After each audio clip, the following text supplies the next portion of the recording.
March 5.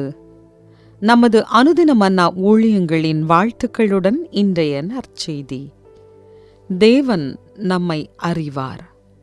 இன்றைய வேதாகம பகுதி எரேமியா 12, 1-3 வரை.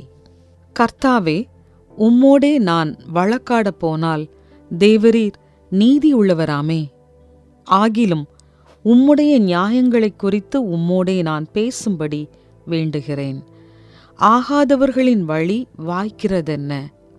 துரோகம் செய்து வருகிற அனைவரும் சுகித்திருக்கிறதென்ன? நீர் அவர்களை நாட்டினீர், வேர் பற்றி தேறிப் போனார்கள், கனியும் கொடுக்கிறார்கள்.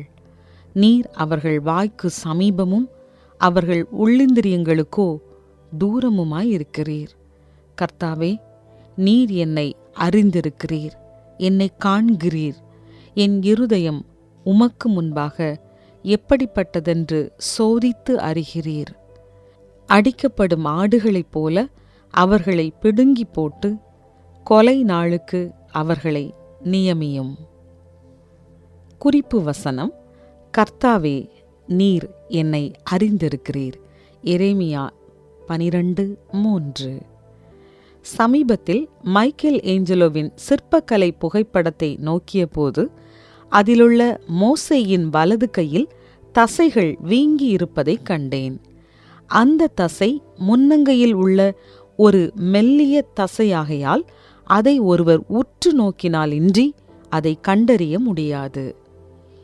புரிந்து கொள்ள கடினமான குணாதிசயங்களை புரிந்து கொள்ளும் கலைஞராகிய மைக்கேல் ஏஞ்சலோ மனிதர்களை உற்று நோக்கி தனது சிற்பக்கலைகளை செதுக்குவார். அக்கலையுணர்வு அவருக்கே உரியதாகும். மைக்கேல் ஏஞ்சலோ கிரானைட்டுகளில் மனிதனின் உள்ளான ஆத்துமாவை வெளிப்படுத்துவதற்கு எடுத்த முயற்சி முழுமையாக வெற்றி பெறவில்லை. தேவன் ஒருவராலேயே மனிதனின் ஆழ்ந்த மனதின் உண்மைத்தன்மையை அறிய முடியும். எவ்வளவுதான் நாம் மனிதர்களை உற்று நோக்கினாலும் கவனித்தாலும் அவையெல்லாம் நிழலே ஆகும். ஆனால் தேவன் நிழலுக்கு அப்பாற்பட்டதை பார்க்கிறார். அதைத்தான் தீர்க்கதரிசியாகிய எரேமியா நீர் என்னை அறிந்திருக்கிறீர், என்னை காண்கிறீர் என குறிப்பிடுகிறார். தேவனுடைய ஞானம் என்பது தத்துவம் சார்ந்ததோ அல்லது அறிவு சார்ந்ததோ அல்ல. அவர் நம்மை தூரத்திலிருந்து கவனிப்பவர் அல்ல. அவர் நமது மனதின் உண்மையான நிலையை காண்கிறவராய் இருக்கிறார். நம்மாலேயே புரிந்து கொள்ள முடியாத ஆழங்களையும் தேவன் அறிகிறவராய் இருக்கிறார். நம்முடைய போராட்டங்கள் எதுவாயிருந்தாலும், நம்முடைய இதயங்களில் என்ன நடந்தாலும் தேவன் அதை காண்கிறார். அதை உண்மையிலேயே அறிந்திருக்கிறார்.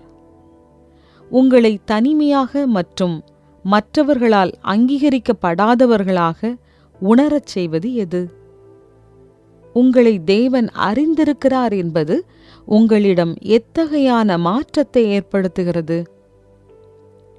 அன்புள்ள கர்த்தாவே, இவ்வுலகம் என்னை தனிமைப்படுத்தலாம், ஆனால் நீர் என்னை உண்மையாய் அறிந்திருக்கிறதினால் நான் பிரமிப்படைகிறேன். அது என்னை சந்தோஷத்தாலும் ஆச்சரியத்தாலும் நிறைக்கிறது.